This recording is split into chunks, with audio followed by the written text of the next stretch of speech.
ட்ரெட்மில்ல 1 hour நடக்கணும் ஓடணும் madam. ஐயோ அப்ப வேணாம். வேதா என்னடி பழி வாங்குறியா? நான் இதெல்லாம் எடுக்க மாட்டேன். அம்மா, உன் ஹார்ட் கண்டிஷன் அப்பதான் தெரியும். உன் நல்லதுக்கு தான் சொல்றேன், சும்மாரு. காவேரி, இதெல்லாம் இப்பவே எடுத்தாதான் ஹார்ட் அட்டாக்லாம் வராம தடுத்துக்கலாம். ஆமாப்பா, நீங்களே எடுத்துக்கங்க. அம்மாவுக்கு ஒரு 1 hour, உங்களுக்கு ஒரு 1 hour, அவ்வளவுதான். வேதா, எனக்கு ஹார்ட்ல எந்த பிரச்சனையும் இல்லையாம்மா, உனக்கு தெரியாதா?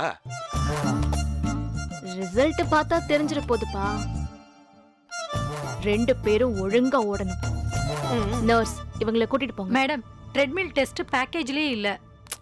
நான் அதுக்கு தனியாவே பே பண்றேமா, போதுமா? கூட்டிட்டு போங்க. வாங்க மேடம். வேதா எனக்கு பயமா இருக்குடி, நீயும் வாயே, வந்து ஓட. ஓடதாமா போறேன். என்ன? நீங்க ஓடி முடிங்க, நான் மத்த டெஸ்ட் எல்லாம் எடுத்துட்டு வந்து ஓடுறேன். வாங்க. கூட்டிட்டு போங்க மேடம். என்னப்பா? ஒண்ணு இல்லம்மா, ஓடிட்டு வந்துடுறோம். ஐயோ, தப்பிச்சண்டா சாமி.